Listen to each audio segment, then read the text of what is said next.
Ivoiriennes, Ivoiriens, mes chers compatriotes, j'ai le grand honneur de m'adresser à vous aujourd'hui, après la proclamation des résultats définitifs de l'élection présidentielle du samedi 31 octobre 2020 par le Conseil constitutionnel.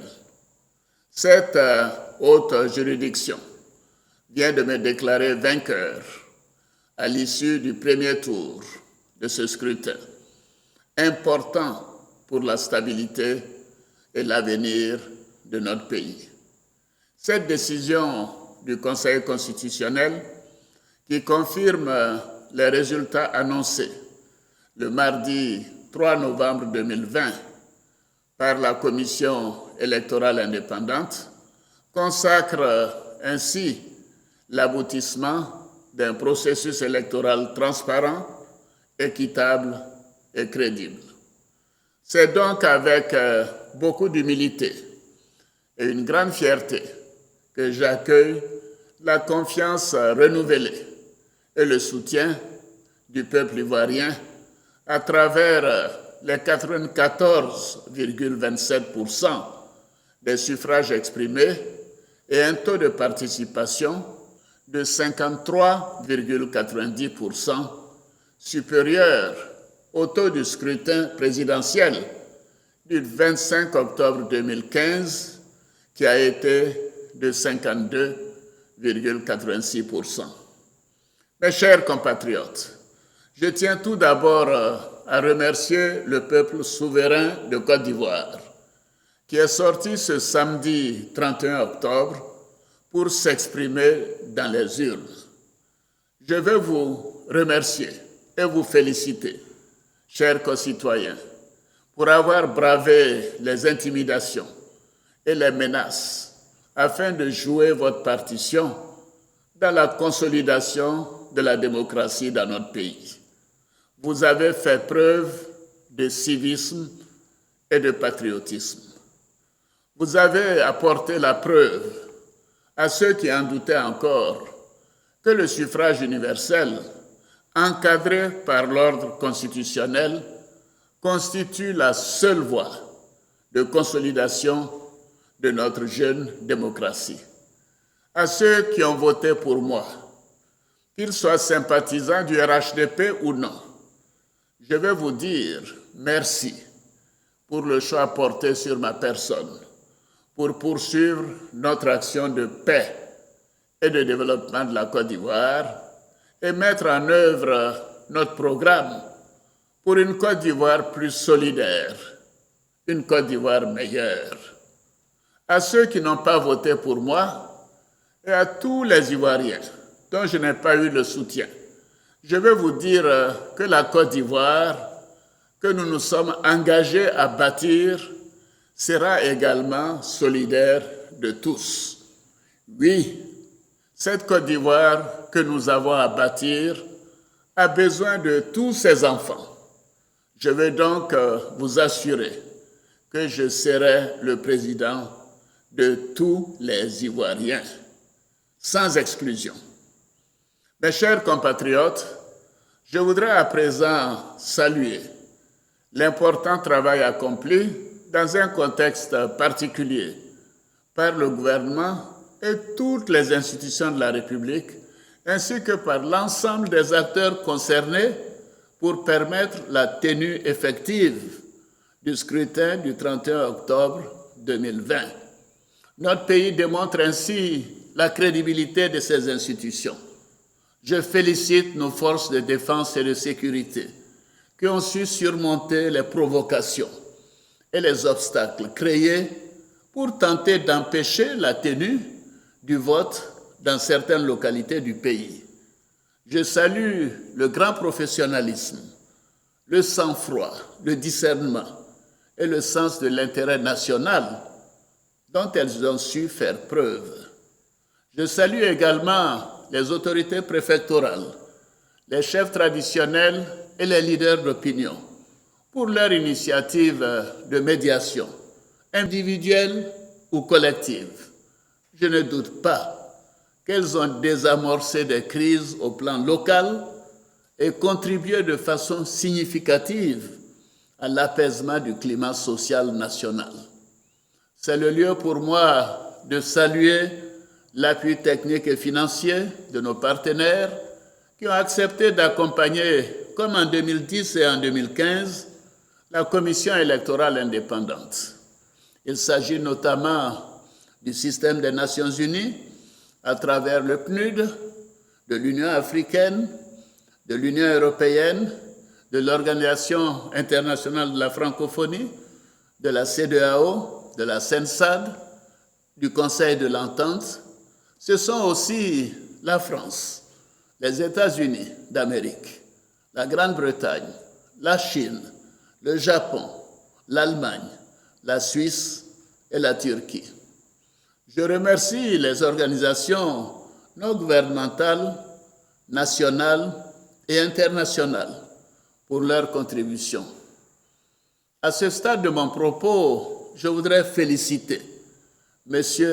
Kwadwo Konan-Bertin, l'un des candidats à cette élection présidentielle, pour son courage, son esprit d'ouverture et son attachement à la paix et à l'expression d'une démocratie vivante dans notre pays. Je salue son attitude républicaine suite à l'annonce des résultats de l'élection présidentielle par les institutions compétentes de notre pays. Il montre ainsi sa confiance dans nos institutions, mais plus encore dans le peuple ivoirien. En effet, la démocratie repose sur le respect des lois et le respect des décisions des institutions. Mes chers compatriotes, je voudrais une nouvelle fois rendre un hommage tout particulier à feu le Premier ministre Amadou Gon Coulibaly, qui avait été désigné par mon parti, le RHDP, pour incarner la nouvelle génération à laquelle je voulais passer le témoin et qui devrait porter le rêve d'une Côte d'Ivoire nouvelle. Il y a travaillé jusqu'au bout de ses forces.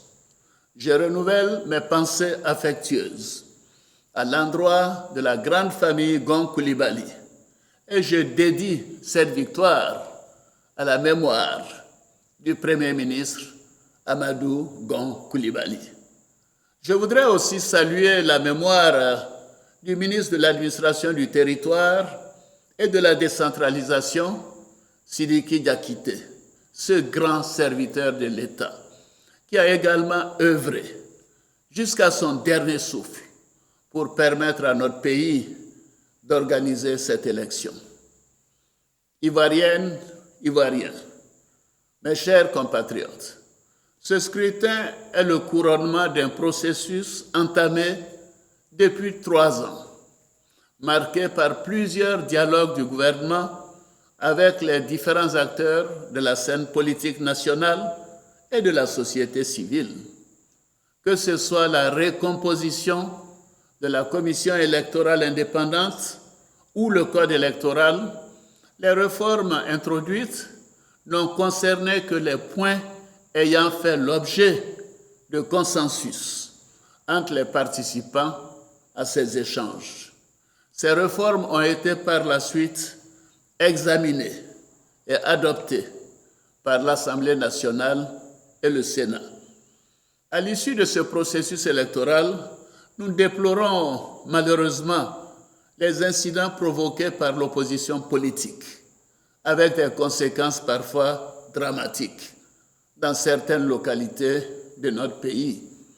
C'est pourquoi je regrette la décision de certains candidats retenus par le Conseil constitutionnel qui sont délibérément sortis du processus démocratique.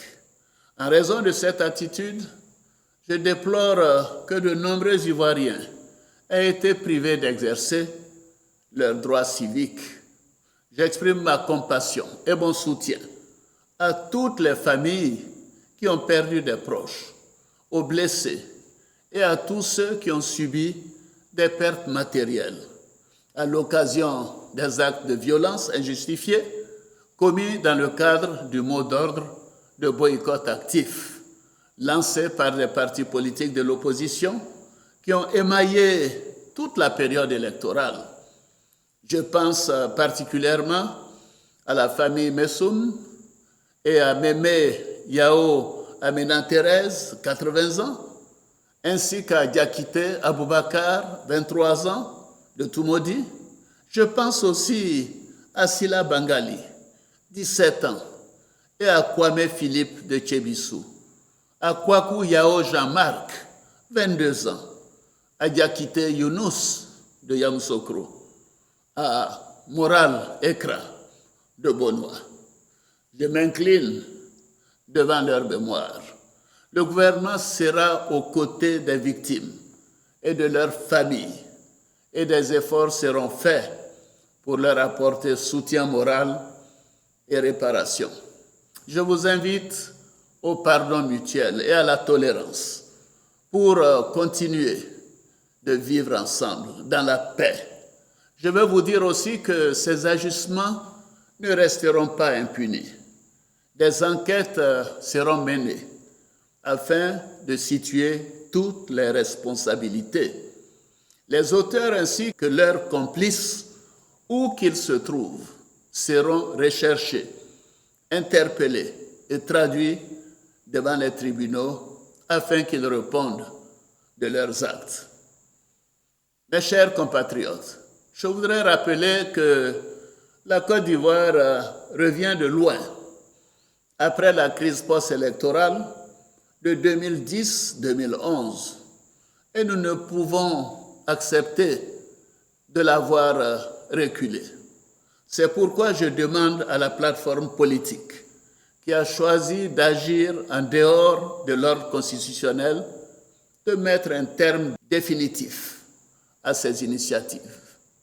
Mes chers compatriotes, conformément aux valeurs de paix et de dialogue que nous a légué le père de la nation ivoirienne, le président Félix Houphouët-Boigny, je voudrais réaffirmer ma disponibilité, aujourd'hui comme hier, pour un dialogue sincère et constructif avec l'opposition, dans le respect de l'ordre constitutionnel.